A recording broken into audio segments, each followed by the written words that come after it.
All right, welcome to TekTox. We're going to be going over game modding, and we have a special guest this time. In addition to the normal group of nutcases, we've got the one, the only Slushy Seidel. Yeah, I'm Slushie. I stream sometimes. I run a nice Discord server. I don't do this often, so excuse me. It's Go for it. fine. But Yeah. we don't just have Slushy. We've got the Wolf back. He's been gone for a while, but he's back. And he got his hair back, too. Well, most of it. Most of the hair back. It comes back less and less, so I'm going to miss it. But Yeah, we also well, have... Yeah. I was going to be clever, but I just woke up. So Apocalyptic is here. Yeah. Hello, yes, Apocalyptic. This is me. Twitch.tv/Apocalyptic, same as always, with a 0 and an O. 0, not an O. There is no O in this There bit. is no O. There's no O. He There's does not plenty go of O. OOs, He goes ah. but not O. Anyway, so yes, be prepared for our normal levels of bullshit, getting sidetracked and derailed, because that always happens. And then, sorry, Slush, you're also known for this, so you will probably be contributing to this. I'm not gonna help the derailment. I'm not gonna lie. I get derailed really easily. There shall be much derailing. Choo choo, motherfuckers.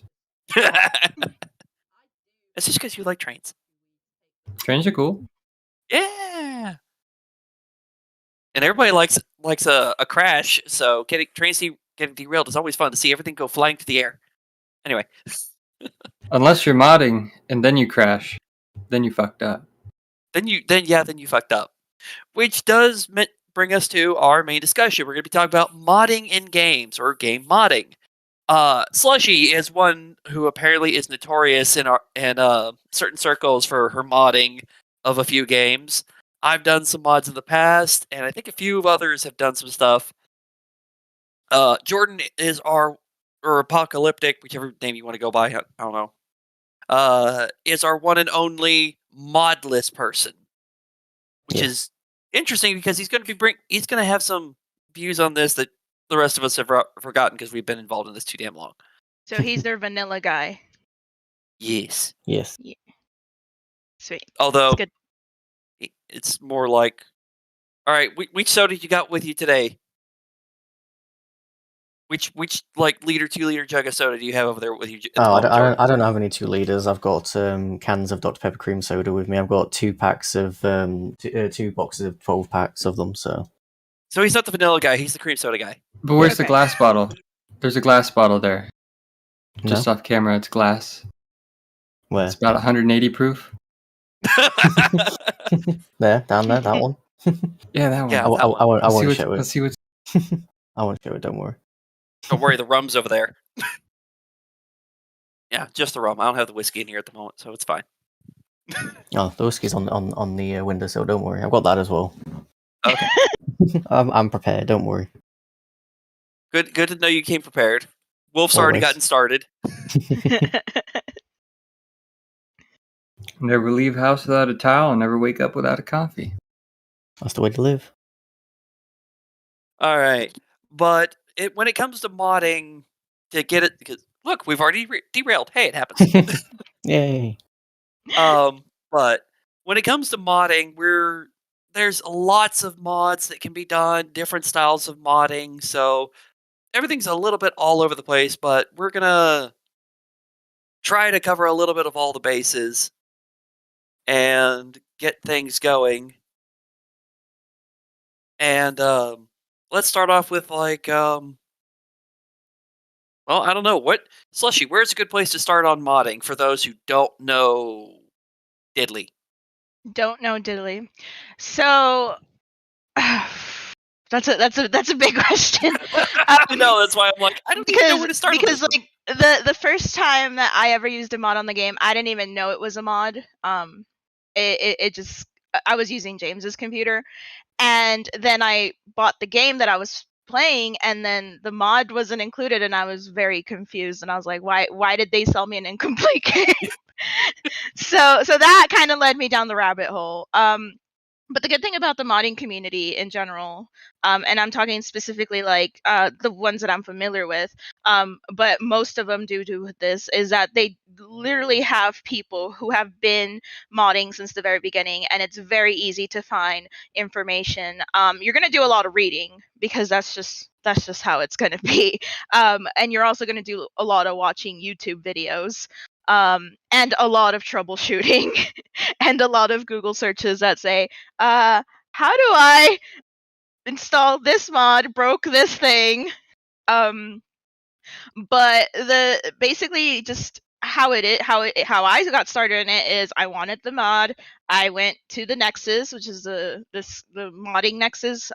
It's one of the more popular websites for mods for various video games. And then from there, I just kind of started reading a lot about how to install these things.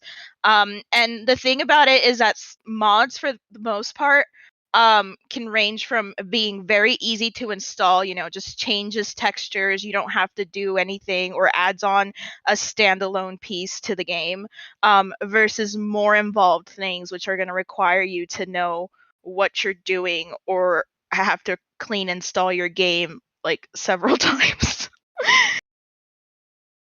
I would say start with simple stuff. Don't go off the Start deep with end from the simple start. Okay. No, I'm saying like if you're gonna add mods, start with simple little things. Yes. So it's best to dip your feet in with simpler stuff. Things like texture changes, that just changes textures. And the thing is, when people hear mods, they usually think, oh, you're making Skyrim be like a completely different game.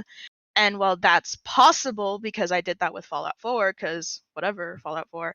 Anyway, don't get me started on that. Sorry. Yeah. Uh, then you just get into, I forgot what I was saying. So you start off with texture packs. Sometimes you go a little bit deeper. You get things like mesh improvements, that kind of stuff, and then you start looking at other people's games, because a lot of the modding community is just based on sharing information, sharing your mods, sharing what mods you use to customize your own game.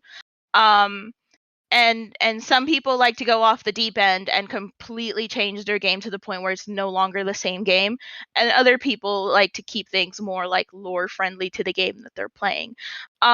So that being said, you start to see other people and what they do, and then you see, like, for me it was like, oh, this guy has this mod and it looks so pretty, so let me go find that. And then you go to that page, and that mod requires you to install these other mods. So you go to those pages, and then those mods require you to install these other mods, And the you rabbit just hole begins. and then you just go down the rabbit hole. Exactly. Until some hero emerges and he makes the I forget what you call it, compatibility pack. Or the comprehensive pack, yeah. Cuts out the middleman by those are so amazing when you get one of those that's like, instead of having to piece together all these things, here's one where we've done all the work for you. It's like, oh. Yeah. So that segueing into the Nexus new stuff is, I've heard, I haven't really done it because I haven't done it in a while, but the Nexus is now coming up with what they call collections, which means that they make lists of all the mods, like mods that everyone basically uses, basic mods that you need to install other mods. And so it's as easy as going over to their collections page and just installing the collection itself. So you no longer have to go through the rabbit hole of looking for mods that are compatible with this mod or that mod or the other mod. And I think that's very convenient. And I think it's a very good thing, but at the same time, I'm not sure if you're able to pick and choose which mods you want from a collection, because I haven't really played with those. Those are newer stuff. But if yeah, it's like the old compatibility, I haven't messed with mods in years, but it used to be like if you got a compatibility set or group of mods as one thing, it was an all or nothing. You got the whole set, or you went and found them individually. Which usually they included notes like, "Hey, if you want to find these individual ones, here's where to go." Mm-hmm. Well, So go ahead. Go ahead. No, go ahead. No, you This- go ahead. The neat thing about modding is if you download other people's mods and you know how to mod, how to edit files, what to do, what to look for. If you're not happy with someone else's mod, I mean, you can tweak it to your liking. Yep. You can download 3 incompatible things and you can piecemeal whatever incompatibilities they have together so that they play together. And there you go. Maybe if you want, you can upload that, maybe with the author's permission, because some people don't like it when you take their work and just slightly tweak it and put it up. But Yep. My experience with modding is not like Skyrim or Fallout, where it was like an RPG. Mine goes back to the days of like the old Star Wars Battlefront series before EA got hold of it, and a lot of the mod community, when the second game came out, they recreated all the maps from the first one and re-released them. So it was like, because the second one didn't have the maps from the first, they went in and recreated all those maps compatible with the second one, and suddenly now you had, within 6 months of release, you now had twice as many maps available, and everything was playable. And then people started coming out with new skins and new weapon appearances, so you could change like some of the units you could pick and characters you could play as. They were reskinned and renamed to be these other things that you saw from like the movies or the TV shows, and you suddenly had like, oh, here's more fun things you can do.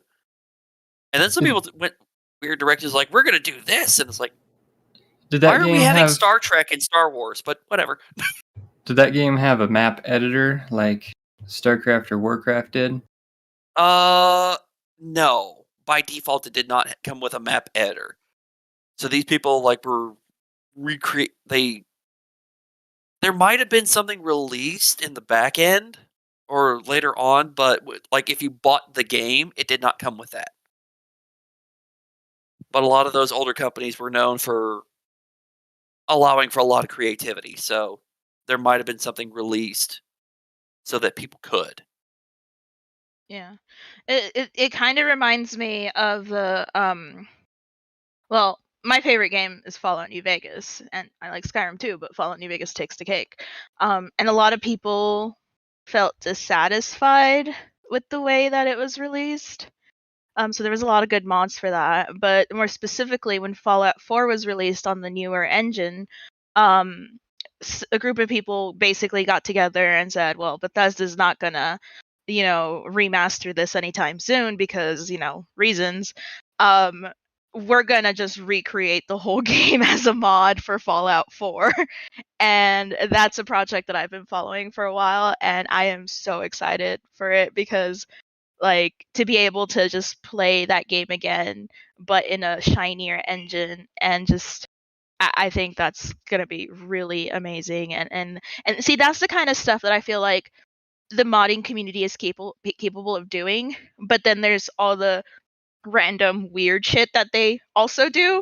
And so when someone who doesn't regularly mod, you tell them, oh yeah, I modded my game, they immediately think you're giving all your werewolves titties or something. So it's like okay, that's not what I did, but Yeah. And then there's other stuff that's just like, I know for like MMOs like WoW, World of Warcraft, and League, and Final Fantasy, there's mods for like assisting you in like when you're going on like dungeon runs or raids. Like, oh, you're running against this boss. Here's some information on them, or here's help in figuring out where your quest thing is. or crafting.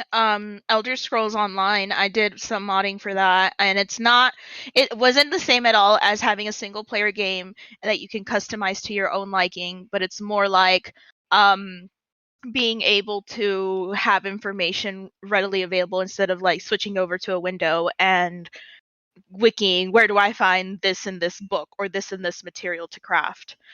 So it can be stuff as simple as that, just helping you or giving you like markers on the map of where to find these things or where you can find these things, versus completely just reinventing a game or remastering a game through a mod. It really is that big of a spectrum that you could have really, really simple stuff versus like just a ginormous project like the Fallout 4 New Vegas. Essentially digitally remastering a game 10, 15 years after the fact as a mod, and it's like, what? This is crazy. The people doing that project, that's a lot of work. It is a lot of work, and I have to give a lot of credit to them because not only do they put in like the basic effort, they put in a lot of effort to make it look good. It's one thing. I mean, making a game is a lot of work. You got music, you got programming, you've got modeling, texturing, animating, depending on if it's 3D or not. I studied some of that, and that's not easy. It takes a lot of time. Story writing and oh my god, the programming. But just the AI path. Just making a game is a big deal, but trying to walk the right places. Trying to copy paste one game into another game, I mean, you have to make it true to the original. So you can't just go willy-nilly and say, hey, it's going to be like this. No, you need to copy and paste it like the original, and you need to work around whatever issues are going to pop up as you do that. Especially if it's a newer engine where they just don't work the same. So you have to figure out how to make it appear like the old. New Vegas is 3D, right? Yes. All right, that makes things easier. Well, at least. Yes. I think they redid the models and the textures from scratch. They had to do a lot of stuff from scratch, from what I understand. Then there was another project that was trying to remake Fallout 3 in the Fallout 4 engine. But of course, there's always the legal aspect of it where Bethesda got kind of mad. And there was issues. Bethesda's usually pretty chill about modding. Well, usually, but that's a different story. But they were a little bit angry about the modders using certain assets, specifically the voice actors' lines, because those were done under separate legal contracts or something to that effect. And so they basically told both of these projects, sorry. Tacos. They told both of these projects, either you go and do your own voice acting, your own stuff from scratch, or you can't proceed with this mod, because it would be infringing on certain legal aspects that I'm not really gonna talk about. But so basically, Fallout 3 project unfortunately was like, we don't have the resources to do that. But Fallout New Vegas project, who is full of hard-headed fans because we all love that fucking game. We're infamous for it. They're like, you know what? Fuck it. We're just gonna hire people, or we're gonna cast people to do voice acting for the game. So they were doing cast calls for people who wanted to volunteer to give their voice to characters from the original game for the mod. And so that was something that I thought was super, super great and super interesting. They're still working on it. It's been going on for like ever. I think it's been like 5 years since 5 or 6 years, and they're super quiet on social media, but occasionally they'll post like art stuff or like assets that they've been working on or environments, and it's really pretty neat to see how it's coming along. And I think they really are staying true to the game, which I'm super excited about. Like, super excited about. Yeah, there's a lot to the modding. Jordan, what do you think of this whole thing of mods of everything's open? I mean, modding, by what I've understood of it, is like, it's great. Can really, change the game, enhance the game, whatever, make it better, different, whatever you wanted to do. Like, I didn't think about like texture packs coming down as mods. Like, I've done that for Minecraft. I've done like texture packs and changed like just how different aspects of the game looks, like the way the water looks, or your progress bar. In the game I have, it's like, it's not just green; it's multicolored, so it's like it's RGB technically. And yeah, I think they're cool. It's just when you get into the complicated side of it, it's just like, oh, that's too big brain for me. Like, as you said, you gotta do a lot of reading, and then like you go down the rabbit hole if you gotta download this mod and then that mod and then this, and you got to know how to do that. You got to know how to set this up, and then it's just like, nah, I'll just stick to the simple stuff. Like I'll just add a few textures here and there, and that's enough. See, I think that's enough for some people. For most people, just changing the textures is enough. For me, it was. Go ahead. Some games make it easier to mod than others. Yes. True. Certain games is just you take your mod files, you drop them in a specific folder. Well, that's installing somebody else's mods. I'm talking about making the mods. Oh, making the mod? Yeah. Oh, I'd never try that. I've modded a little bit of Skyrim and Fallout 4, and most of that. I mean, Bethesda makes it relatively easy because they put out the creation kit, which has just a very long categorized list of a bunch of ifs and thens inside the game, and you can just tweak sliders, tweak numbers as you want them. You want this water spell to be like the mist, and you want it to be a mile wide, very dim, and slowly damage everybody inside of it. You got it. You just make those numbers, radius 10 million, damage 1. There you go. Modding a game like Diablo 2, you need to do things I don't know if I can discuss on Twitch, but you need assets and tools that you need to find. A Google search will help you. You need to find a community who has those assets and instructions on how to use them. And then you need to use a key. Like, the game is encrypted, so you need to use a key to be able to decrypt the files in the main game file. Diablo 2 modding is essentially just Excel spreadsheets, literally Excel spreadsheets. But once you get down to the nitty-gritty in there, it's just like the creation kit. You've got an entity and you've got a bunch of numbers describing that entity, so you can change whatever you want. It just takes a hell of a lot more effort and a little bit of cracking to get there. Yeah. No, he's right. Most recently with Elden Ring, there's been some issues between there was the infamous fucking pantsuit mod. Oh jeez, I heard about that. Where someone, if you used it, it would instantly get your account locked. Well, not even locked, they just soft banned you. Like we have a friend in common who got soft banned because oh god. Well, he's like, I want to mess with this. It's like, don't do it. He messed with it and he instantly got soft banned. Was it dude? So no, it was not dude. I gotta confess, I did not say don't mess with it. I said, yes, give me the pantsuit. I want the pantsuit. And then we all immediately got soft banned until we deleted it. But the funny thing was that was literally just it was an in-game asset that got cut out of the final game. And that is something that mods do sometimes, is that they'll give you access to like content that was created, but then the cutting room floor.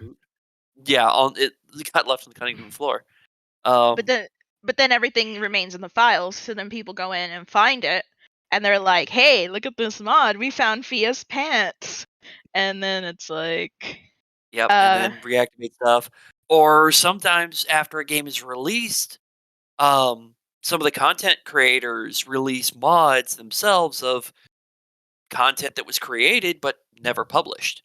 I think it was the content creators for Knights of the Old Republic 1 that did that, where there was content for the game that was essentially they started making and then never got published or finished.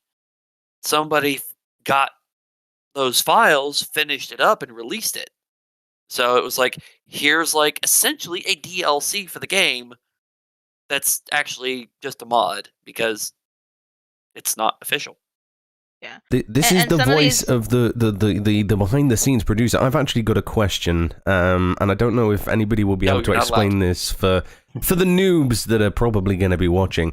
But can someone explain the difference between server-side modding and client-side modding, and the differences between the two? Oh, now you're getting technical.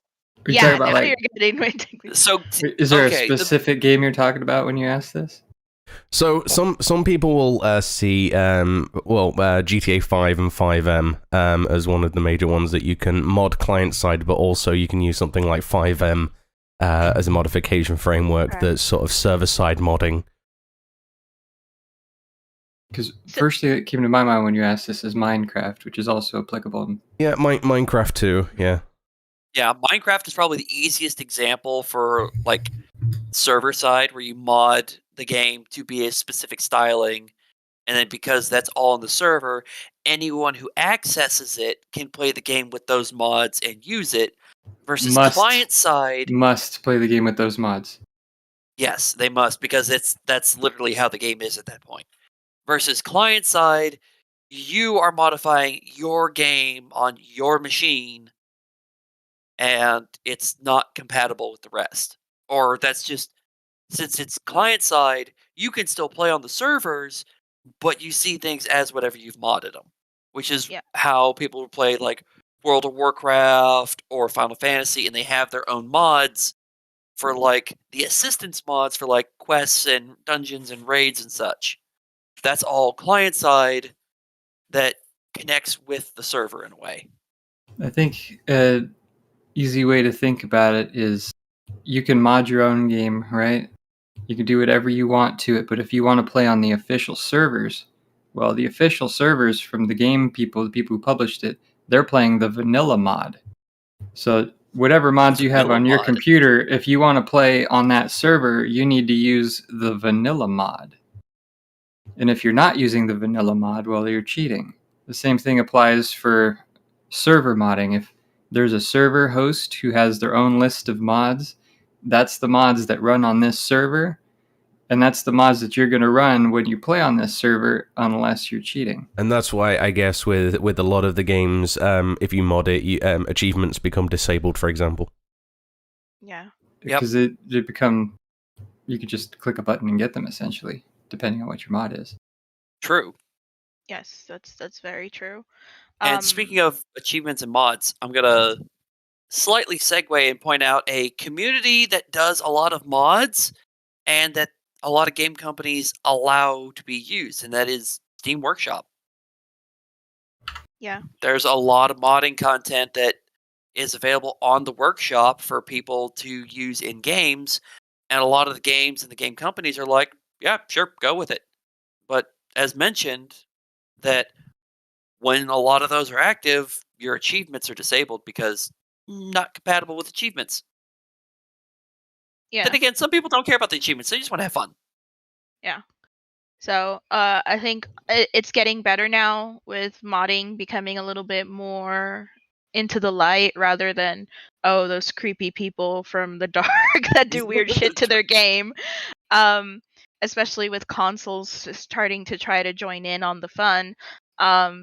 So there's a lot of it where now you can play with mods and your Steam will still count your hours, count your achievements, et cetera, et cetera. I play a very heavily OG Skyrim, and I've been questing to get all the achievements on Skyrim, and I'm super close. I just haven't played in a while. But I have been able to do it with mods installed. And somebody made the achievement enabler mod. No. The special mod. Sir, there you go. Sir, that's how it works. Respectfully, I have on.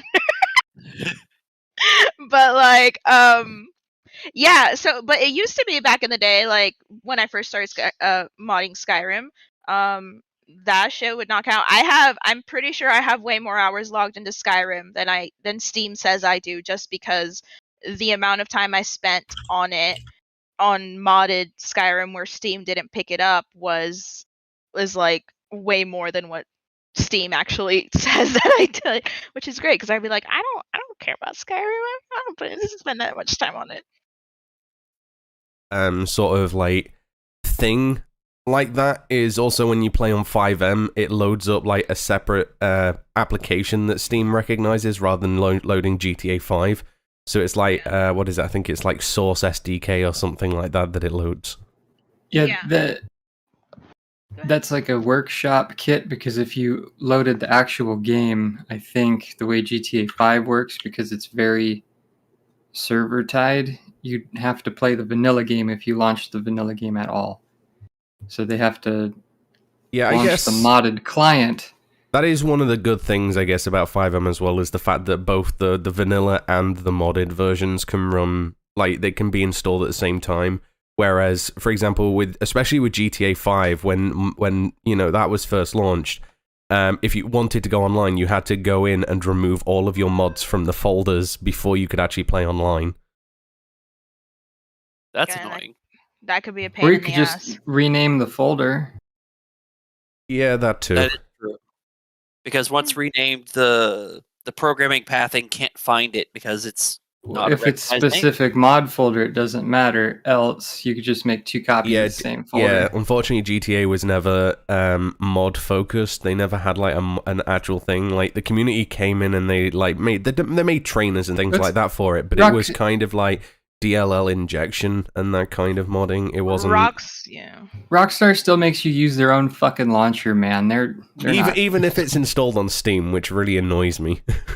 Yeah, Rockstar is not. I was gonna buy Red Dead Redemption 2. Like I missed the sale, and I'm like, it's $60. Do I still want it? It's like 2 years old, and I'm like, yeah, I'll buy it. And then I read the thing; it requires the launcher. No, sorry. Yeah. You've already talked about your peeve with launchers being required. Specialized, specific launchers. Like I think you have to have a launcher for this, and this, and this, and this, and this. I think we've touched on this. If you have a launcher that's going to require my email, okay, I don't need the spam, right? For one. For two, you're probably also putting in some sort of anti-cheat thing, which is going to sit there and crank my CPU and maybe even run when I haven't touched the game in a year, and that's not kosher. It's like one thing I'll just mention quickly, because it's kind of news as well. Bethesda closed their launcher because they found out that too many people were just downloading their games on Steam's and other platform, and it was just like, nobody's using the Bethesda game launcher. We'll just cancel it because nobody cares. Nobody wants an additional launcher. That's wisdom. They can put those programmers to a job that matters. They can rotate them over into the actual game work. Yeah, a job that matters, like, you know, fixing their buggy ass games, but you know, that's Bethesda. Is it really a buggy ass game if it's a game by Bethesda, or is it just a game by Bethesda? Fixing the buggy ass game is the modders. It's the modders' job to fix the buggy ass game. They're currently quietly working on Elder Scrolls 6, and they need to make the game so good that quietly in it will be relevant for the next 20 years, just like Skyrim has been, because they're going to re-release Elder Scrolls 6 on the next 7 consoles. Windows 23 will have that quietly, 6. By the way, Wolf, is in quotation marks because they've announced it like on 3 different occasions already that it's coming. Yeah, it's still pretty quiet, relatively speaking. I remember back in high school when I was doing my 3D class, there was this big video on Skyrim, and it was all blown out, and the music was wonderful. Now it's just like, hey, we're doing Elder Scrolls 6, guys. And they just say that. I think that was E3 2018 that they announced it, and I was just like, okay, when are we going to actually get gameplay? And every E3 since, it's been like, when are we going to see stuff? Don't forget, we're working on Elder Scrolls 6 by Skyrim. I'm so scared for Elder Scrolls 6. I'm not even gonna lie. In case you didn't hear, Wolf, how many copies of Skyrim do you have? Skyrim. Not enough. Not enough. Okay, I did actually remember a mod that this came out years ago, and Wolf, you talking about the workshop editions and such did actually make me remember this. Back during when Halo 1 was still out and Halo 2 was just coming out, there actually was a kind of workshop games system set up. I don't know what the exact term is, but essentially it was called Halo Custom Edition. And as long as you had the base model game, you could get this, and it was like essentially like a sandbox mode. But I don't think it was ever completely official, but it was not. The game company, I think, actually used some of the mods for game content later on, but it was literally an anything goes They were modding in unique weapons, like full custom skins. Like, we're talking finalized game products as mods. Like Gary's mod? Actually, I don't think I've ever played Gary's mod, so I couldn't tell you. You ever played Counter-Strike, like, not the actual base game, but like community-made shit in Counter-Strike? You mean Counter-Strike Source? Yeah, any of them. Yeah. Like a prop hunt or a jailbreak. Source, and there was like tons of like custom maps people made. Yeah, like a zombie, right? Yeah. Among other stuff. That's Gmod. Plus, Gmod is just all those maps in one spot, just a modder's paradise. If you want to get into modding, Gmod is like something to look at. It's old as shit now, but it's good for still learning the base stuff. Every single lobby that you join in Gary's mod is essentially somebody's modded project. I believe it. Steam just said, hey, here's all of our assets. Here's all of our engine stuff. Go nuts. Which was amazing because that's exactly what happened. There was so much unique content I remember coming out for that stuff. Some of the craziest... There were some maps that came out for Counter-Strike Source that was like, here's what it's like when you are like 1 inch tall in a room. And so you got to go around this room and it's like, here's a chair. And it's like 4 stories tall and other stuff. And so it was like, you are 1 inch size in a kid's room. And this is your map for fighting Counter-Strike in. Some crazy shit. And on that note, we're going to go to our halfway point. And I guess it's time for the moment that we wanted to spring a surprise on Slushie. Oh yeah, Slushie doesn't know about this one. This is the part of the show where we have our sponsor, not sponsors, of the episode.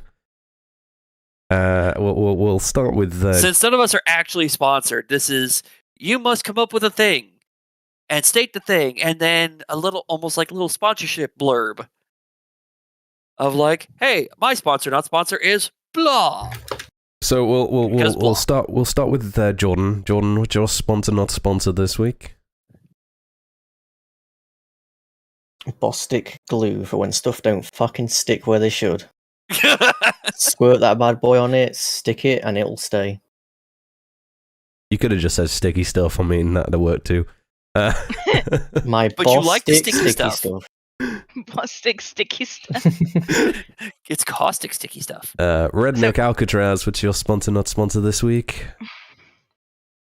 My sponsor, not sponsor, is Slinkies, because they never go out of style, and these things never die.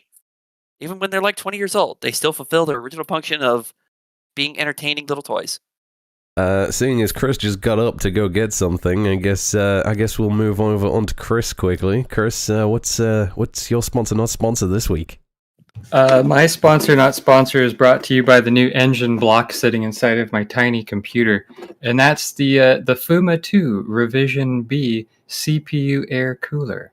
Comes with Fuma. 2 snap-on fans. I've never seen a snap-on fan. It was pretty neat. It was kind of annoying to install after. It said, hey, first install the thing and then snap the fans on instead of putting the fans on before you. Fuck that. Do it in reverse order, okay? But it's a good fan, man. It's like 15 degrees Celsius colder than it was, and I'm very happy, and that's my sponsor, not sponsor. Good. And we'll get to Slushie now. Not the Snap-on tools. Slushie, oh, no. what's your sponsor, not sponsor? It can be anything that's just lying randomly on your desk.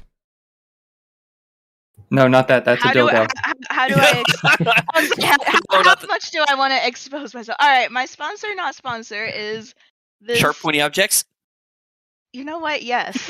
I was going to pull out my Levi statue and show off, but sharp, pointy objects brought to you by Red, mostly. He sent me a really sharp one, and I cut myself with it, so they work! Good job, genius. Yeah. So they also, work. Sharp, pointy I love objects. it. I think that's Very the good funniest for one of today. People, scaring your coworkers, and getting confiscated at courthouses. That can be its slogan. I cut myself, so it works. I cut myself, so it works. So this week's TekTox TekTox favored sponsor is definitely the sharp pointy thing.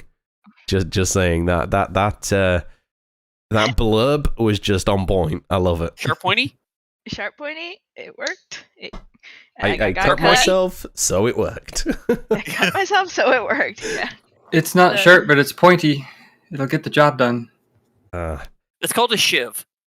Or it'll get confiscated. It's not sharp, but I guess you could say they're pointy. Load of Allen things. Allen keys? Yeah, loads of Allen keys. Swiss Army knife. Let's go. Oh, they're all in my toolbox. I can't be able to get them out. And we didn't start the episode with it, I noticed, but me and Jordan started doing a thing a few weeks back, and we did it with you last week, Redneck, and I thought we may as well do it again this week. But how is everybody doing? Like, how has your week been? What's been new with you? Like... Well, you're one to talk, Mr. I'm too sick to really do much other than sit here and wallow in sickness. I still need to produce shit, okay? Okay, so you're being somewhat of a functional Anybody person. can produce gas. It's not... You don't... You heard it here first, ladies and gentlemen. This is my job. I just sit here producing gas. I can confirm. Not the Can I show. get paid Just to gas. produce You're full of gas? hot air, but damn. I didn't know you were full of methane, too. I can eat beans. I can eat beans. But yeah, how Oh God, are what was we that all scene? doing? Blazing Like, saddles around the campfire after eating all the beans. but yeah, how are we all doing? What have we been up to this week and stuff? Just like a mental health check and stuff. Because it's Mental Health Awareness Month as well, which is important. Still crazy. Still crazy. Still crazy. Good. They haven't caught me and locked me in the asylum yet, Again. or put me back in the isolation cell. I'm alive. That's all I can say. My work is my RL job is really stressful, so it's just more of that. But I'm also surviving my birthday weekend, so I'm glad that's over with. The hangover's finally worn off. Dude, just the people batteries. I don't go out often, and it was like I just went out for a whole week, and now I'm just like, I need to sit back and just play something. Stay home, play games, check. Yeah. Empty the house of alcohol, check. I still have a bunch of bottles that I need to get rid of. Oh, damn. And Chris, how have you been? Because you haven't been on the show in about, I don't know, just over a month now. Well, He had to go find his hair. I was looking for my hair, okay? I found it. Oh, thank God. Thank God. Most of it. There's still some back here that I can't... I'm still looking. Anyway. Yeah, I was working the last episode and the one before that. I was so tired I woke up and I'm like, oh shit, I missed the show. Oh, damn. Yeah, you missed all the bullshit. I mean, the psych trick. I mean, we had fun last week, didn't we? Content. We had a lot of fun last week. Last week's episode. Last week we had our first TekTox of the season, and it was great. And it was impromptu as well, which was brilliant. Yeah, nobody knew what was happening until, like, Costin over here, Mr. Disembodied Voice, went, we're going to do Textra, and everybody's like, what? We haven't done it all season, but I'm going to do it. Why? Because Dude's here and we're just chatting. That's why. Yeah, we had people in chat, and it's just like, you know what? We're just going to bullshit with the people in chat. That's Which always means a fun anybody thing in to do. chat, send us messages. We do respond. This is a live show. Yes, we do. Any questions, don't forget to get them in the chat, and I'll ask I would say ask the jury, but I'll probably get done for hearsay or some bollocks, Any questions unrelated to my not sponsor, please. So. Yes, how many of you lost to a courthouse? I haven't lost any because they always give them back because they know me now. So. Oh. They're like, all right, which sharp pointy do you have this time? Yeah, they're like... Good or bad? I work in the legal field, so I'm at a courthouse often. So like, oh, hey, it's you again. All right, hand over to sharp and pointy. Not for my not sponsor. It's just I usually forget that I have my not sponsor in my bag, and then when I go through Is that how security, you're going to they're refer to it for all eternity now? It's just, this is my not mean- sponsor. Professional bank robbers also work in the legal field. Yeah, so that's why I said legal field. You don't know if I'm a paralegal, an attorney, or A I don't criminal. know. Criminal. Exactly. She's the courthouse clerk. They all fall under the law umbrella. It's fine. Yeah. Oh, it's funny. One's No, a- she handles the evidence, so it's like, oh yeah, what is this? Oh, yep, this is crack. Yep. It's like, oh, this is a sharp pointy. I'm gonna borrow this. I will say we haven't heard from one person Is that yet on how that their crack? week's been. I need to. Is it? It kind of maybe one.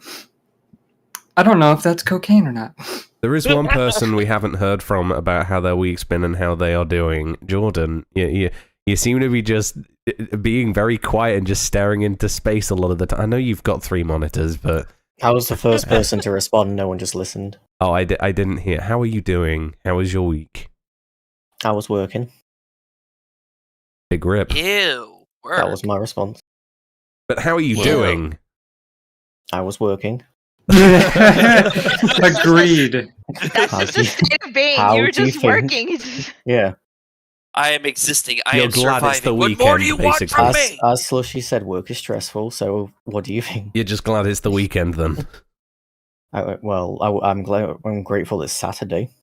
I'm not. I So was I'm gonna not say, don't you working. get discounts on alcohol at your place too? So No, you think my company treats us like human beings and gives us discounts? They don't even No. treat you like a This- human being it's during okay. It the just fell off the truck pandemic. and broke, Like, so we had to dispose of it.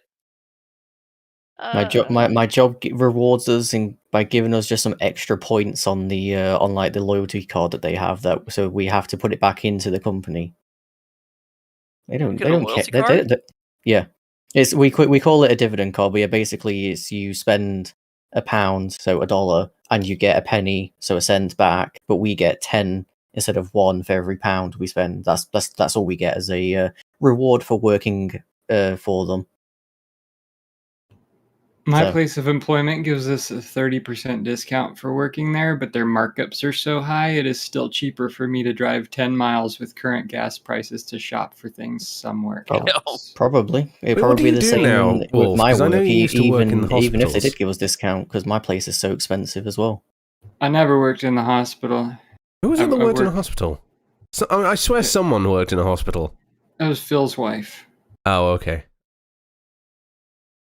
Chris, Phil's wife, you can see the confusion there. Very, very easy to mistake. Yeah, same people, some basically. people get that confused at one point or another, just saying, It's fine. Yeah. You look a lot like his wife. It's fine. We got the red man and we got the red Chris. It's, Hold up. I can't say fuck you because it would be an insult to Phil's wife, but on the other hand, You got him, boys. man, Just remember, this what's is your going on sponsor, YouTube not too. sponsor? How How are you? How was your week, bitch? It's been shit. It's been shit. I've been sick. I've had a fucking bad throat, coughing, all Aw. sorts. My sponsor, not sponsor this week, I guess, is Cavonia Not chesty doing so much cough oral medicine. then. That sounded so sympathetic. Aww. I know. But you know what? Thank Oh, you that's for so asking sad. me, Tell me Chris, because more. no fucker else wasn't did. it, like solo cups. But yeah, thank you for asking me, Chris, because no fucker else did. I don't think he was asking seriously, hence the whole bitch at the end of it. I'm still going Yes, with it, Lucky, at least here. this is the bullshit we do. We give no fucks. Yeah. Anyway, let's return back to the main episode, because now we have derailed quite a bit. But to be fair, it was a constructive derailment that was meant to happen. But So was it? yes, it was meant to happen. It was in my plan. Any derailment is good. Oh. Listen to this. He actually has plans now. I mean, sponsor not sponsor is always planned in the episode. You should know this. I didn't No, have it's shit planned. randomized to when we do it. It's not planned. It's just we just do it. But yeah, My anyway. bonus sponsor, not sponsor, because I'm gonna ever forget to do this, is brought to you by Yamaha. They make motorcycles and pianos. How fucking cool is that? I'm just waiting for them to combine the two. I was going to say the same thing. I want to play my piano while riding down the highway. How do you think you tune the motorcycle? You use the piano.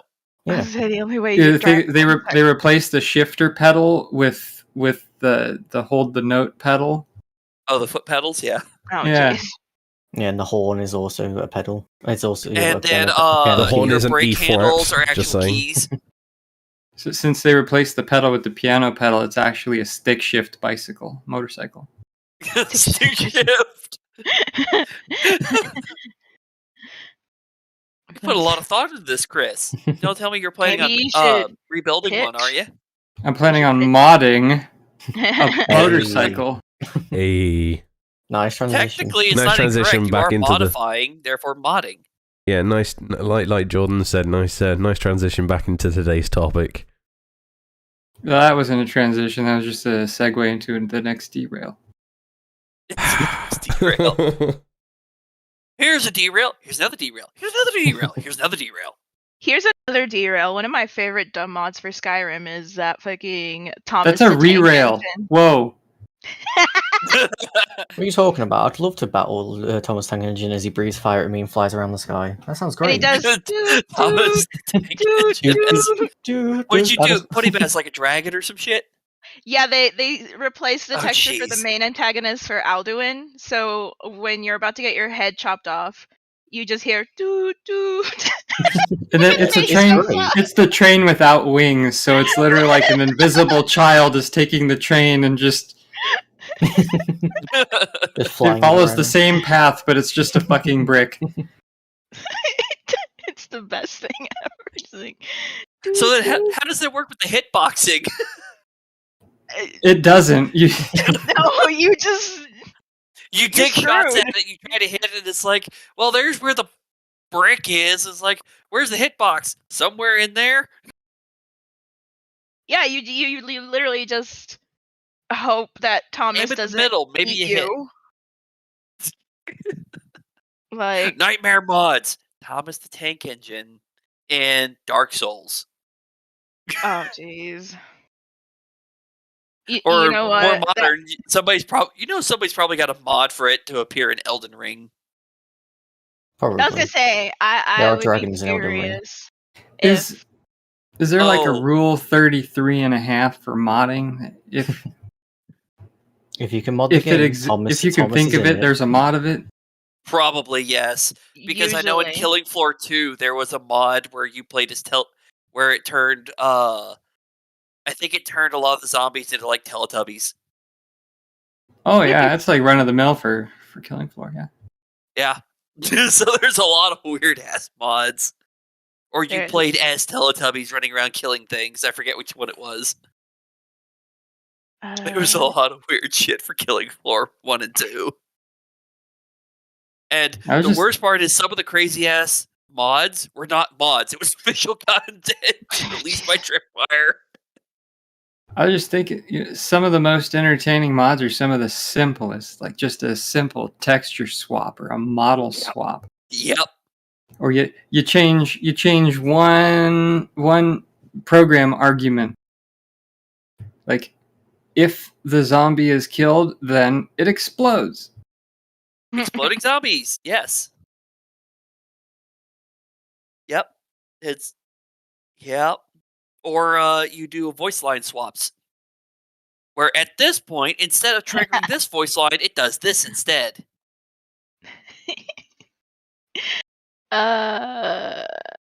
So instead of like zombie groans in the distance, you hear Teletubbies, and it's like, oh fuck.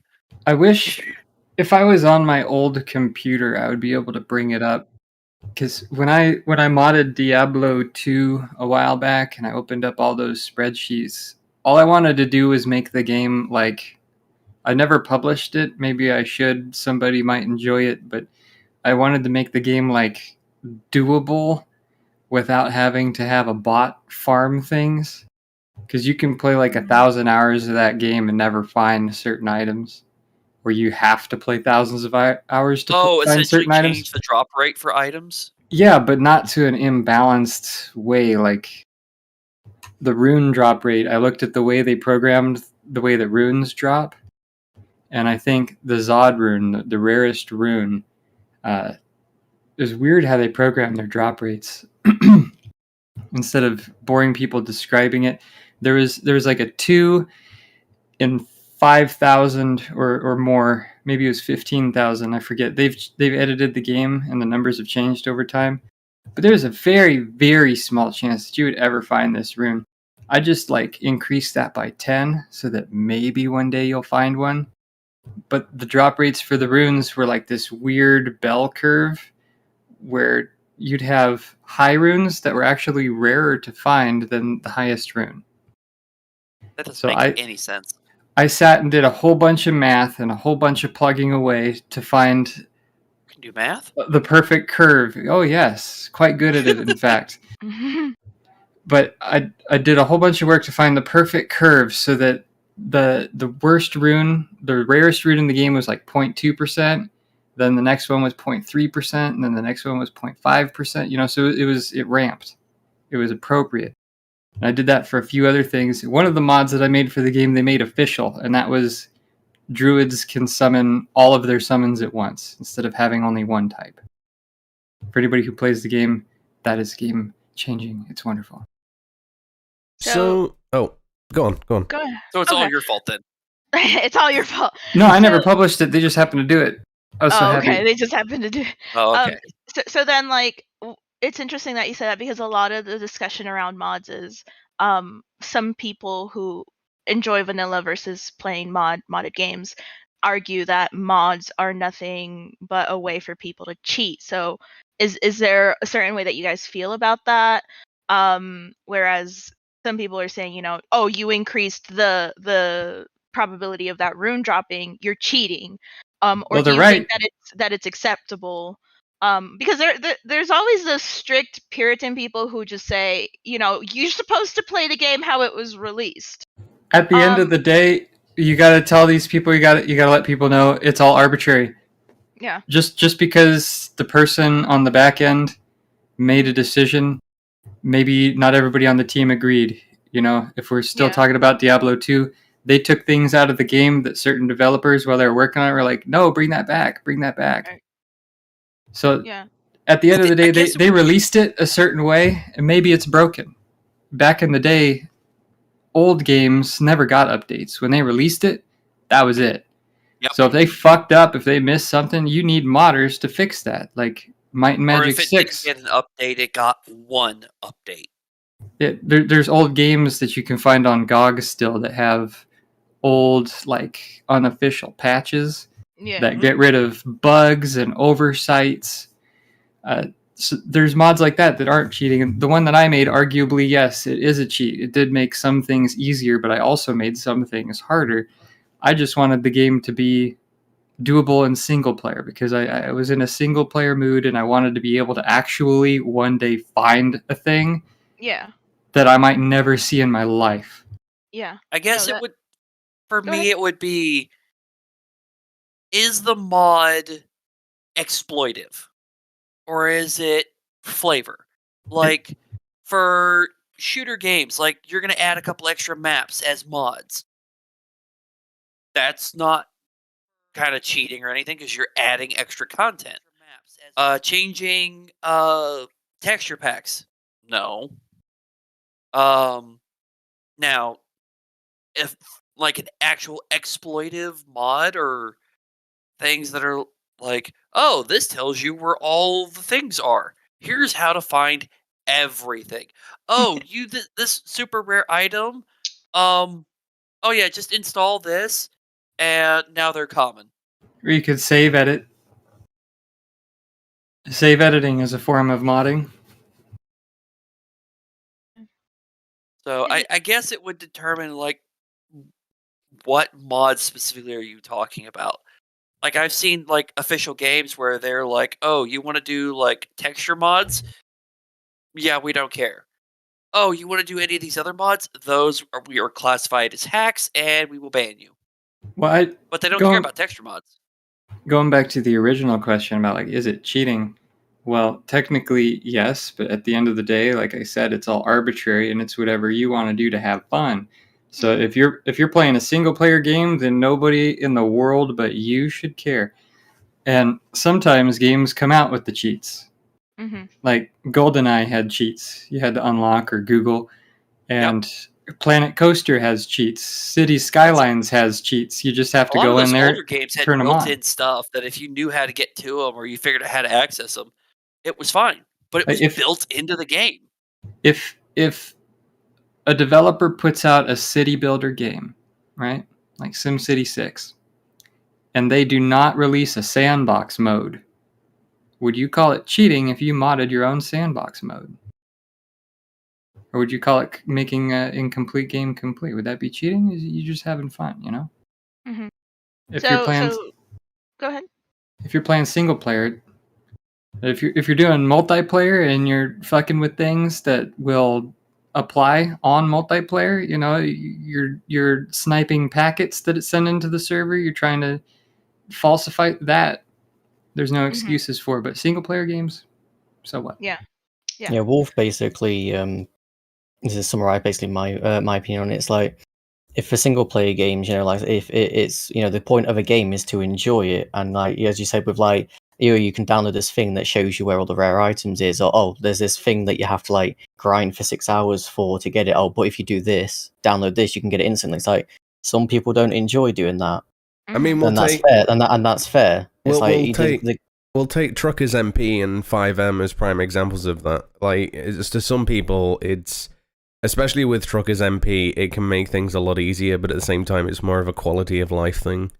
It's more, you know, giving you a better experience playing the game, especially when you're playing with other people as well with Truckers MP.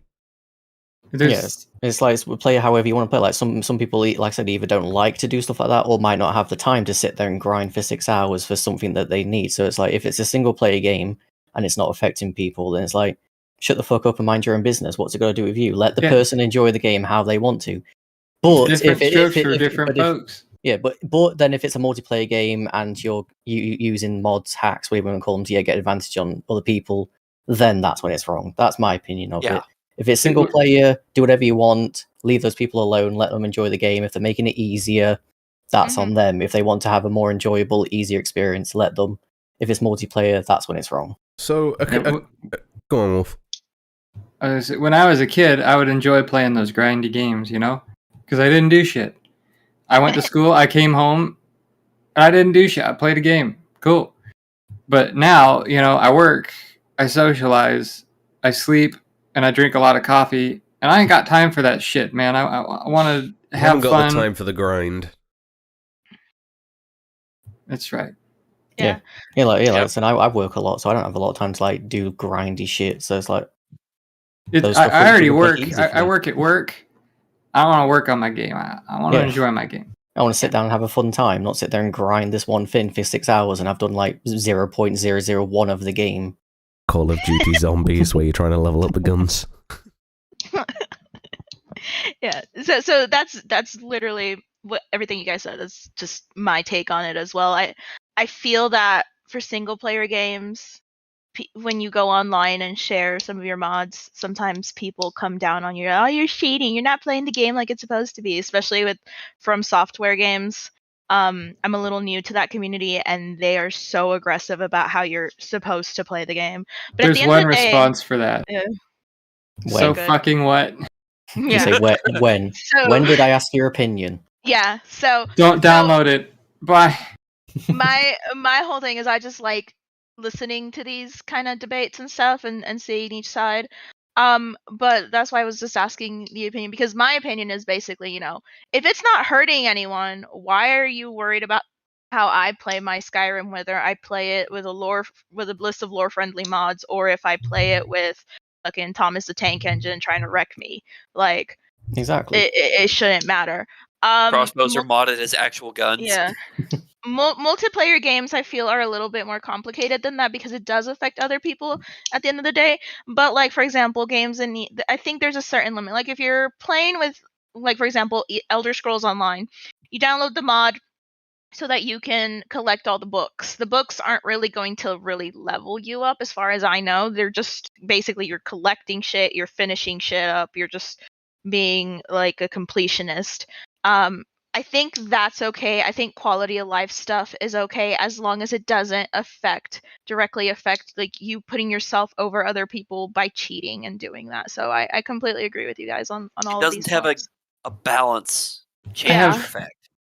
I have mixed feelings about quality of life things. Yeah. Like I played WoW in the very beginning. Mm-hmm. I'm And so WoW sorry. in the very beginning was kind of like, well, not the very beginning, Burning Crusades when I started, but anyway. I was going to say vanilla was brutal in many ways. Yeah, I never played vanilla, but quests were like Morrowind. They'd give you a wall of text with a description that you kind of have to interpret and then go do. Yep. Now, or at least a couple years after I started playing, they had Quest Helper, where basically you get a quest, you hit Q, and there's a map. They're circled as exactly where you need to go.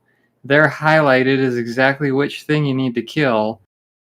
It takes a lot of the nuance out of the game and kind of makes it like a job. Well, it's funny because Quest Helper used to be an independent mod for World of Warcraft. And then they integrated built it, and into didn't the they? game for Yeah. later expansions. But instead of telling you exactly where they go, it's in this area. Go search this area. That's something I really like. If there's a quality of life thing that's going to give people like an actual, literal, unfair advantage, making it a part of your game is absolutely a winning move. I give kudos to Blizzard for that one. Yeah, that was a great thing they did because I'll be honest, there were quests when I played World of Warcraft back in Wrath of the Lich King that, all right, go do this. Oh, where do I go? And it doesn't give you enough detail to figure out where to go. There were some things that I had to literally Google and Wiki to find. And the problem is some of the details, they didn't tell you if this applied for the Alliance or the Horde. So you had to guess. Or just go to those places and go, oh, whoops, this is the wrong place. I'm pretty sure when I hit 70, I had like great quests from level 20. Probably. So, a quick question for the noobs as well. If you were to start modding, what sites would you suggest checking out to start with? Like, to get mods from? I don't know if I'm going to nip this one in the bud. I don't know if I would recommend Nexus Mods. It's a great place to go to find mods, but when it comes to making mods, I don't know if that's... I mean, sure, it's got a community, and it's probably a good place to start and ask people, like, how do I get into this and get some real one-on-one help or a bunch of community help, but... There's a lot of good forums. At least I've only sorta kinda like touched the surface of like making mods. I'm more on the like downloading, installing, messing with all that shit side. So if you want to get started with like modding your game, I think the best thing would be to watch some YouTube videos on how to do that. Most mods have how-to pages. If you have a friend who is willing to sit down with you and talk you through the basics and show you the basics, that really helps and saves you a lot of headaches. I recently met someone and they were interested in modding their game and they had no experience whatsoever. And I sat down with them one night for like 2 to 3 hours and we went through and I basically just imparted my knowledge upon and now they're off doing their own thing, modding their games and shit, and I'm just like, okay, goodbye, bless you. There's also like some communities that are dedicated just to specific games. It is like literally all they do is this one game. Yeah, that's what I was gonna say. I think I might redact my Nexus Mods thing, because if you're gonna get into modding, I think the most important thing is to find the community. Mm-hmm. Find the people who know, who've been doing it, who can help you out with the secrets. Like, just because we've been talking about it for Diablo 2, there's Diablo 2 specific, like 2 websites, I think. I forget what they are now, but a Google search will hit you there in no time. That they have all the resources you need, the programs you need. They've got the information and the steps you need. Nexus Mods is probably going to have forums for each game because they've got drop downs of all the games that they host for. But just find the community for the game that you want to mod and go from there. Because you're going to need information, you're going to need help, and maybe you're going to need programs. And nowadays, with Discord becoming so popular, a lot of these communities also have Discord servers that you can join. And a lot of these people are really helpful because they're already putting in the work to make a mod and put a mod out there for people to enjoy and share. And I'm pretty sure, I don't want to generalize, but like 80% of people who mod either make mods or install mods and love talking about them. Like, they love talking about them. Like, so I think those are good starting places if you either want to start looking into maybe starting to mod your game, like you making mods, or just you just want to install pretty mods so you look like a Victoria's Secret model in a world full of peasants. The beautiful thing about the word modding is it encompasses every little aspect of a game. You could mod just how it looks. You could mod just how it sounds. You could mod the actual code behind it. I mean, if you're going to mod something, know what you're going to mod, what you're getting into.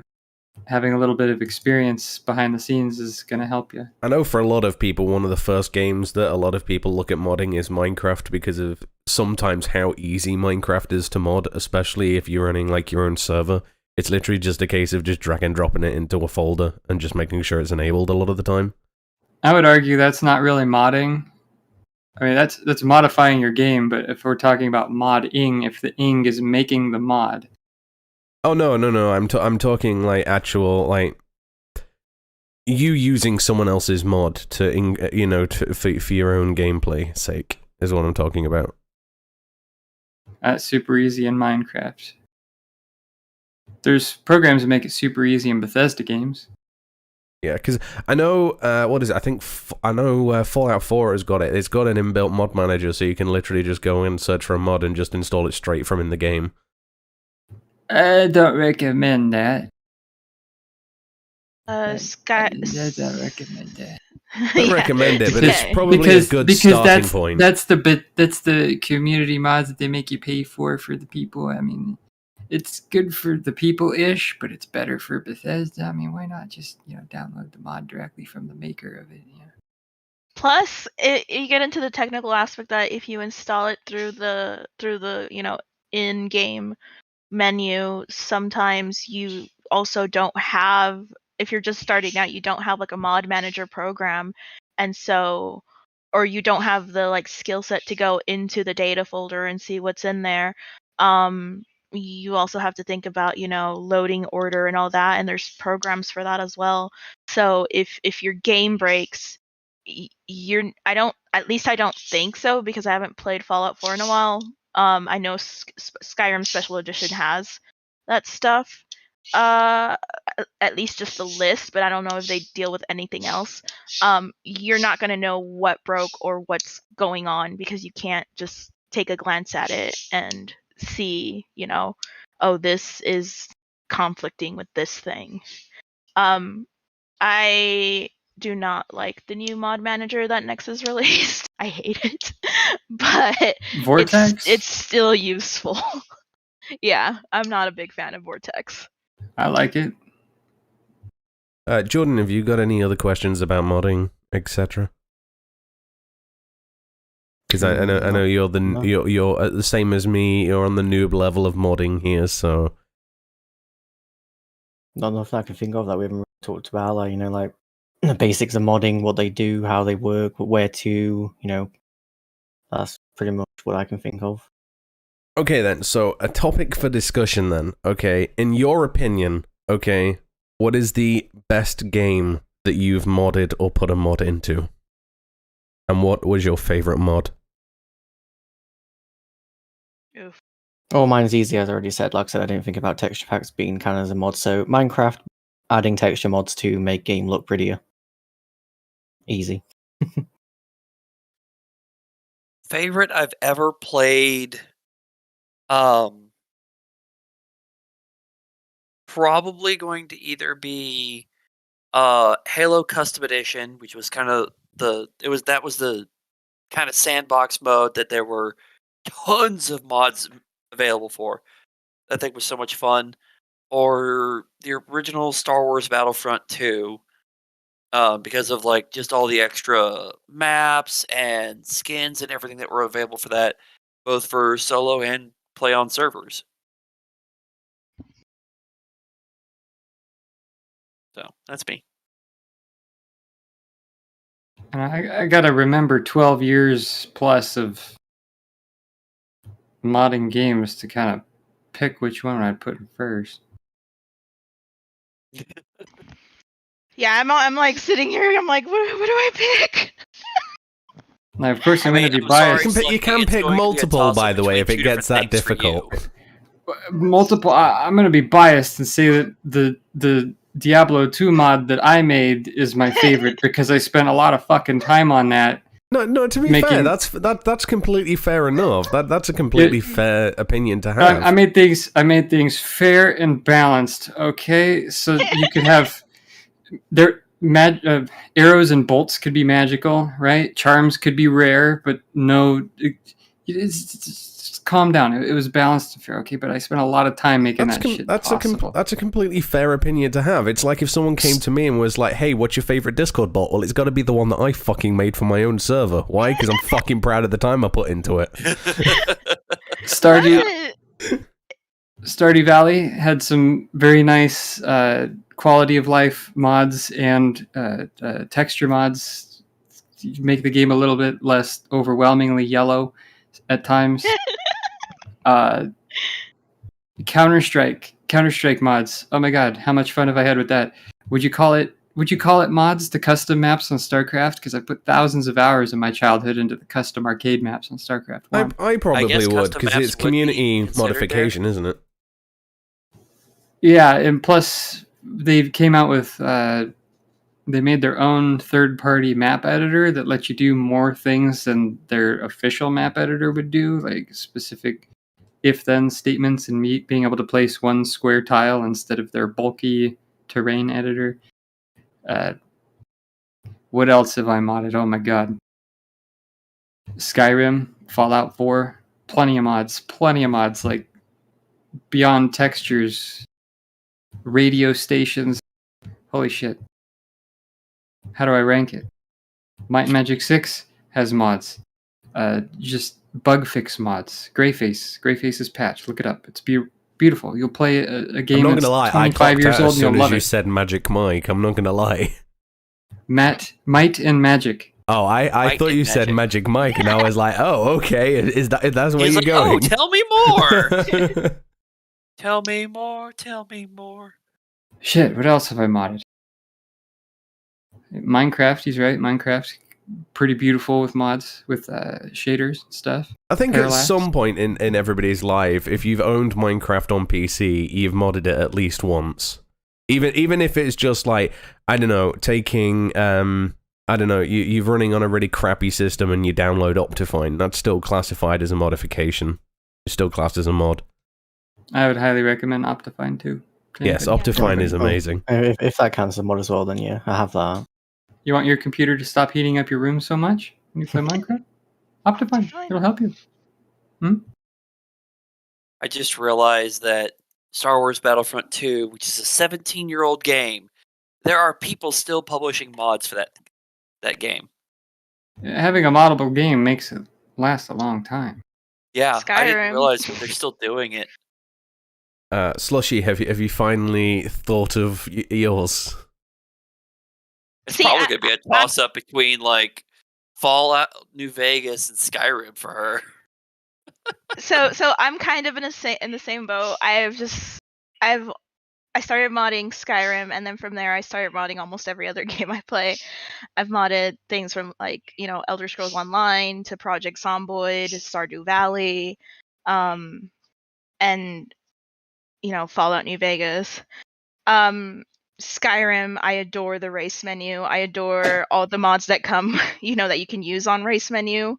I also adore all like the survival type stuff. I thoroughly enjoyed destroying Fallout 4 and turning it into Frost instead of Fallout 4.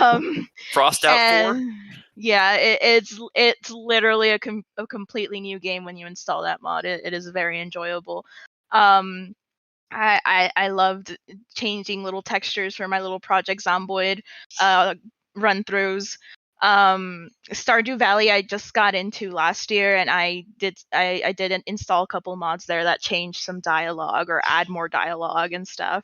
Because for me, a lot of this stuff with gaming and a lot of my single player experience is it's more about just enjoying the story, enjoying the environments, enjoying all that. But if I had to point out one specific mod that I cannot live without in a specific video game, it would probably have to be Conelrad Radio. And I know at the beginning of the podcast I talked about how I was playing the game and I didn't know that it was a mod because I was playing on James's computer. And Conelrad Radio on Fallout New Vegas, it was just so seeming like it was just I can't play New Vegas without Conelrad Radio. Like it's just the one thing that I have to have. I don't care if I don't have any other textures or bug fixes or anything. Every time I play Fallout New Vegas, I have to play Conelrad Radio because that's how I originally played it. And for me, it was just so seamless. It's so simple, and I know you guys are probably disappointed because you guys were expecting probably Red was expecting me to be like Werewolf Titty Mod or some shit like that, or Skyrim Romance, because Skyrim Romance is a different story. I won't think about that, but yeah, I think it would have to be something so simple as Conelrad Radio, which is just adding that station to my Fallout game. I think it adds some flavor. And it's so in line with the setting of the story that this was before I even got into modding. I didn't that was the first encounter I ever had with a mod. I literally thought it was part of the game, and when I got my game, I was mad because I'm like, where the hell's my radio station? And then James had to explain, that's not part of your game. You just download it. I'm like, can you please download it for me? It's like, oh wait, I have to add this? Okay, add it. Yeah, Add it right now. Do it now. I'm not going to give you any shit for that. Yeah. Okay. So, what about your answer, Costin? Yeah. Yeah, what about you? Huh? What about you? He likes the Doki Doki Literature Club Uncensorship mod. Oh, Jesus. Nah, for me it's the Sims 4 nude mod, obviously. Duh. The one that gets rid of the blocks. Yeah. 100%. I think I forgot about Sims mods. Holy shit. We've opened up a Pandora's box. Oh no. I knew a guy. I knew somebody who made stupid money on Sims 2, just publishing bullshit house assets. Like, here's a table, here's a chair, here's a rug, and selling the download for 50 cents on some random ass website. Yeah. And they paid for their fucking house, man. Actually, no. Now I think about it. Actually, what you just said, Jordan. Yeah, that one from Euro Truck Simulator that I added is definitely great. It adds the Grand Tour GPS voices. Is there a mod for Euro Truck Simulator that copies Desert Bus? Probably. The game Desert Bus. Desert Bus. Oh god, yeah, Desert Bus. Oh, I don't know. Probably. I have a friend that wants to do a stream. He wants me. No, he doesn't. And a lot of other friends to come around his house. Doesn't. No, he doesn't. He does. No, he doesn't. He does. He wants to start it. He doesn't want to finish it. No, he does. He wants us all to take turns driving that bus for the entire 7-8 hours, whatever it is, all the way to New Vegas, to Las Vegas. I mean, we're talking about Fallout too Vegas. Much. Driving it all the way to Las Vegas, taking turns.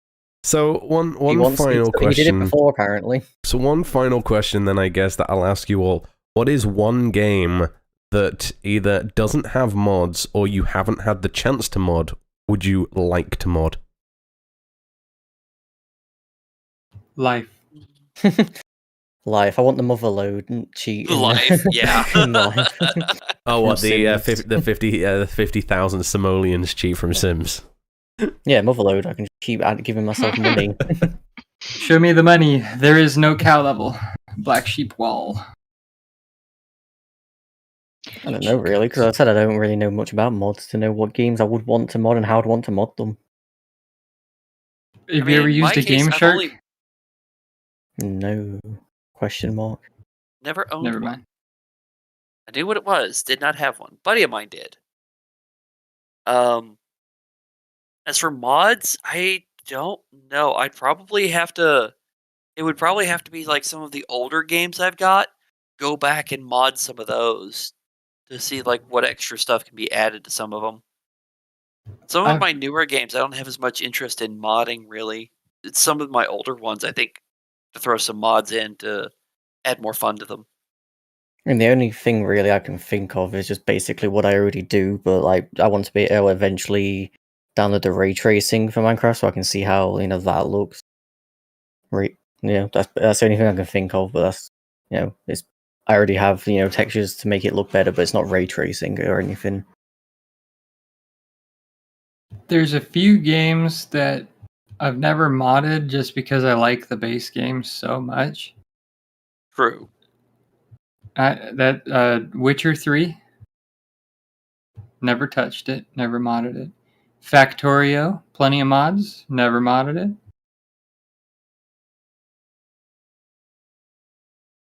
Sea of Thieves. Not moddable. Good game. Fun game. Would recommend. I'm just trying to think about is like some of my. I don't know. I know there are mods for a bunch of my older games that I've got.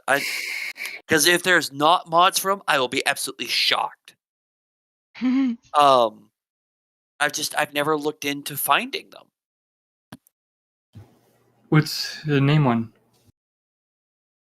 I'm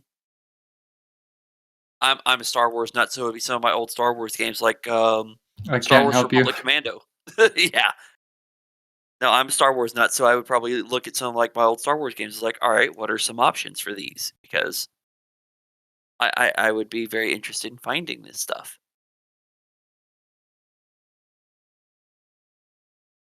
There's some games that need mods, and there's some games that don't. This is true. I usually, when I play a video game, I'll do my first run completely modless, vanilla run, just straight up. And then after that, I decide whether or not I want to mod the crap out of it. People aren't going to believe me when I say this, but I like to mod games to make them harder. Like, before survival mode was a thing on Fallout 4, I had a mod that made that so. Or was it Skyrim? Because I think, was it always there on Fallout?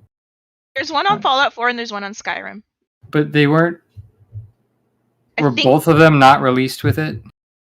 No, they weren't. Skyrim doesn't... at least base Skyrim, I don't think has a survival mode on its own. Fallout 4 eventually did get their survival or hard mode, but people still wanted to mod it to be more akin to like a nuclear hellhole.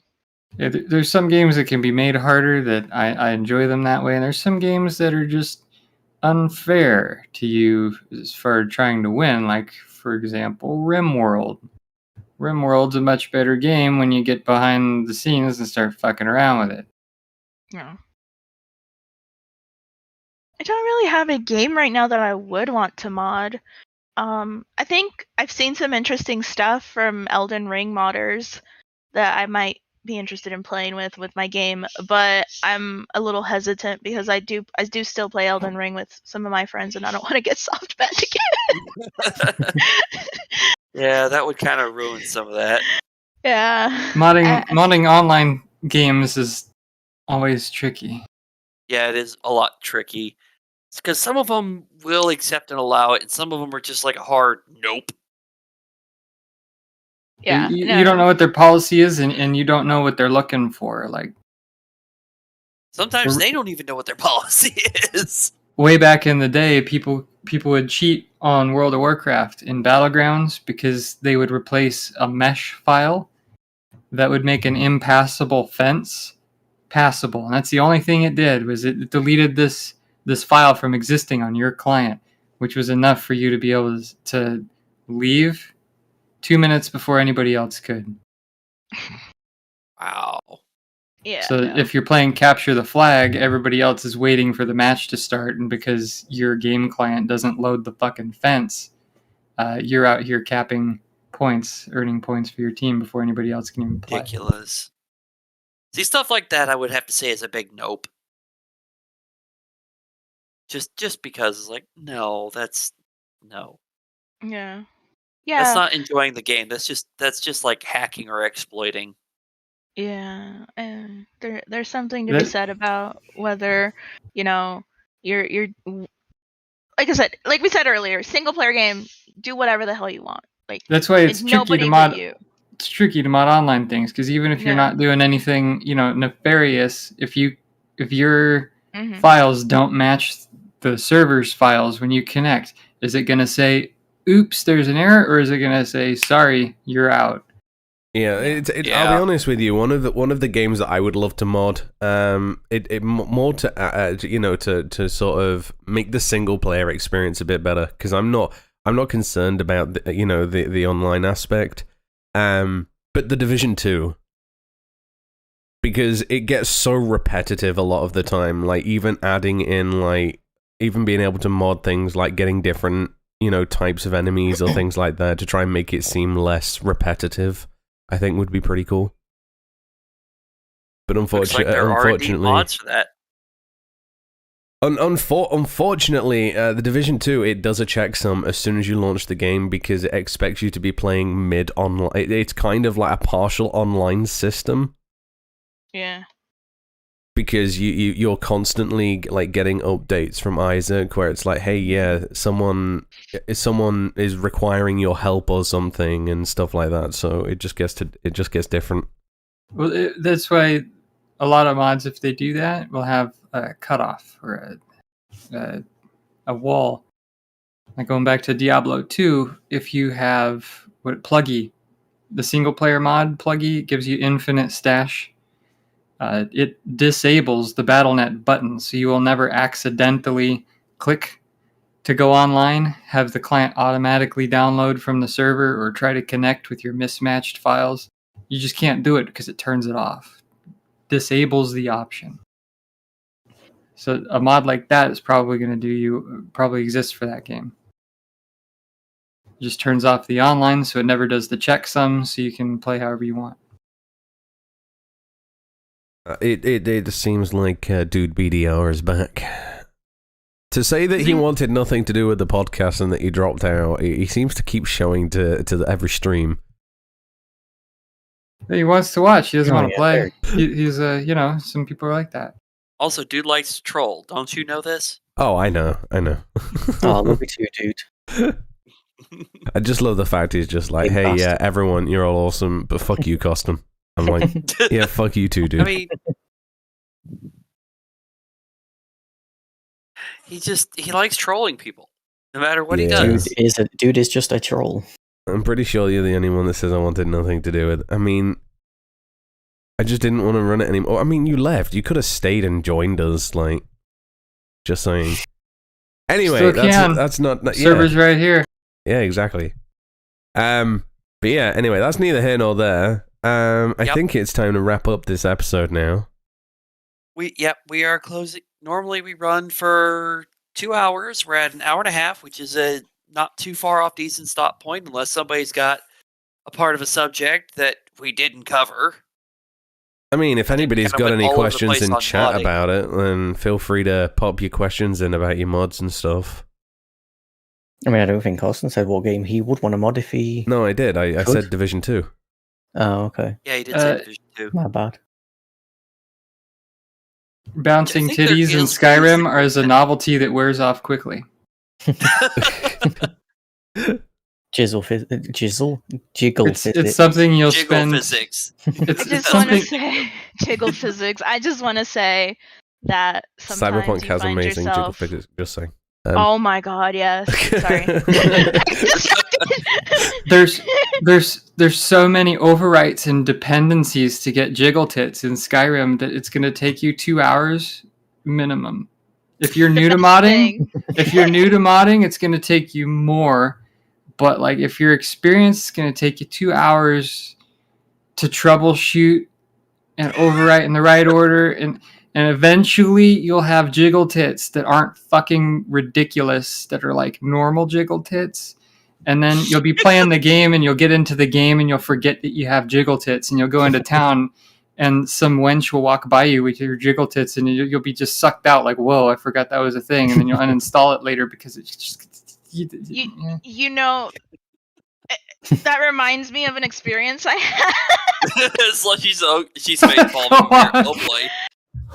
So I installed Caliente's beautiful body mod, which changes body textures, and I didn't realize that it installed it for all the NPCs. So I had to go talk to an old lady, and I see this old, and I also had, the FNIS sexy. You see Mrs. Butterface, old lady like walking like this with her ginormous Victoria's Secret, and I'm just like, what is going on? I uninstalled that shit. So it's like, this was great until this point. Then fuck this shit. I was like, I don't need to see Grandma talking about her long lost son in the war, but I'm too distracted. Like, her eyes are up here, but I'm like down here. At some point, you're like, when you're on that frenzy and you're downloading like 200, 300 mods, like little things, and then you download the one that's like the big tits. You're like, yeah, why not? And you get in there and you see their tits are like popping out of their armor, and you're like, oops, that's okay. Undo. Eject, pull up. Eject. Also, goodbye. It's funny because that same rabbit hole, like, there are so many mods for men on, obviously because mostly men are the ones that do stuff. But some wonderful set of people made a romance mod for ladies. But then I had to go track down questionable mods in questionable places and get an account on a questionable forum because I needed a mod from that forum.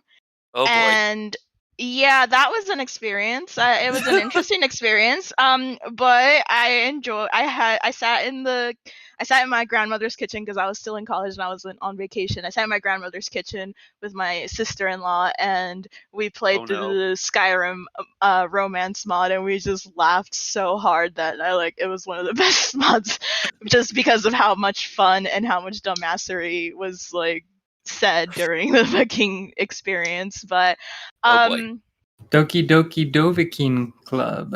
Yeah. Of course you want that mod there, dude. Of course you do. You need that mod. You are the male character. Just for reference of the podcast, I want a mod in Honey Pop that shows the male character.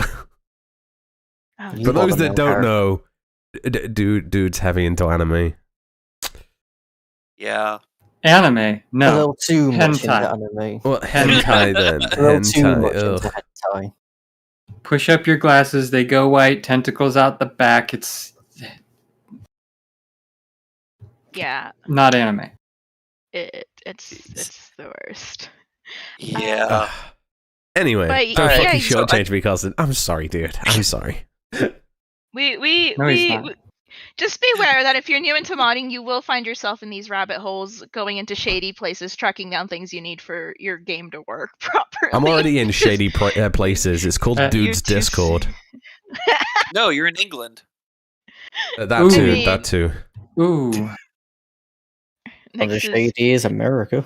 Nexus mods is not as shady as true the that. other place I had to go to.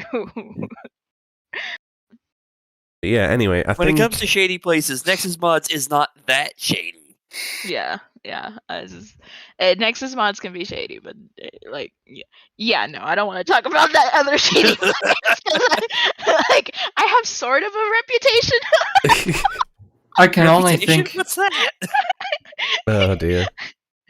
But yeah, anyway. We don't have no does it have something to do with a laboratory? Yes. It has plenty to do with the laboratory. If you know, you know. Oh, Chris knows apparently. Okay, Chris is in the know. Yeah. I've never been on the website, but I know about it for reasons I'm not going to get into. I had to register on there an account so I could download. Please tell me you use like a dummy email or some shit. No, I'm dumb. I was just getting into things and I used my exact username, my freaking email. You know, when the credit bureau looks at your username, they find that. They know. It's a good thing I'm gainfully employed and I am okay. And everyone at my workplace knows I'm a weirdo. So. Anyway, I think it's time that we called the episode there. Thank you for joining us, Slushie. Yeah. It was an honor. Thank you guys for inviting me. Can you do your plugs and stuff, Slushie, again? Oh yeah. Well, what you want to advertise? I stream including occasionally. the OnlyFans. Oh geez, there's only one fan, so but I do stream occasionally because I am a full-time adult, so a part-time gamer, I guess. But I'm on Twitch //SlushieCydle. And then I also run a really wonderful Discord community called Slushie's Corner. And we are a community server now, so we are pretty much open to anyone who wants to join us. We game, we talk about fandom stuff, we fight with each other. People move around a lot. People say the word Fallout New Vegas, and I turn into like a gremlin and don't shut up about it ever. So banned word. But yeah, anyone is free to join, and we welcome everyone and anyone, and we try to be very inclusive, and it's for me it's been a very wonderful place to be a part of a community. So yeah, everyone's welcome, and especially you guys if you want to join too. Yeah, definitely throw us that link over in the TekTox Discord. Yeah, definitely. Let me see if I can get that invite link out to you. Fallout New Vegas is overrated. What about Fallout Old Vegas? Do you have, sir, respectfully, do you have 2 hours? We can go into Textra Talks if you want to do that for 2 hours. You'll grab you by the ear and say, "Come over here while I educate you on the glories of New Vegas." A still image JPEG has 2 hours. A still image JPEG has all the time you want. But yeah, anyway, Apocalyptic, thank you for joining us today, as always. No problem. Do you want to do your little plugs while you're here as well? Twitch.tv/Apocalyptic with a 0 and an O. There we go. We got the one and only Redneck Alcatraz, who typically does D&D and Pathfinder and stuff on his channel. Occasionally some Apex, yep. /Redneck Alcatraz, and the same on YouTube. One of these days, I'll get back to uploading stuff on there.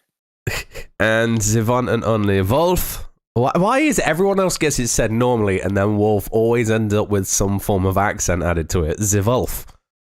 I'm the one who started. You're not the only one. It's like, I started that, and I am not sorry for it. Phil started it before you did, so I don't know what it is.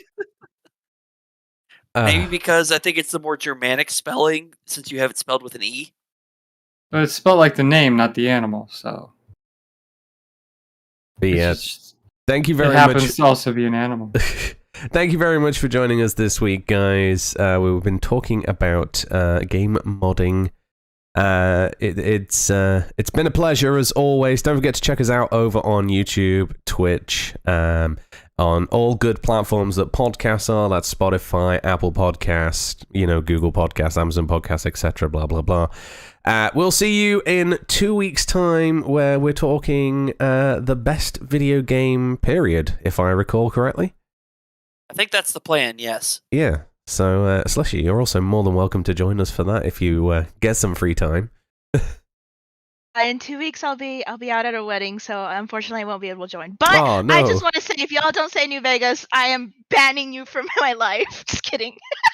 So, Fallout New Vegas, worst game. Got it. How dare! But yeah, guys, we will catch you in the next one. Talk to you soon. Goodbye.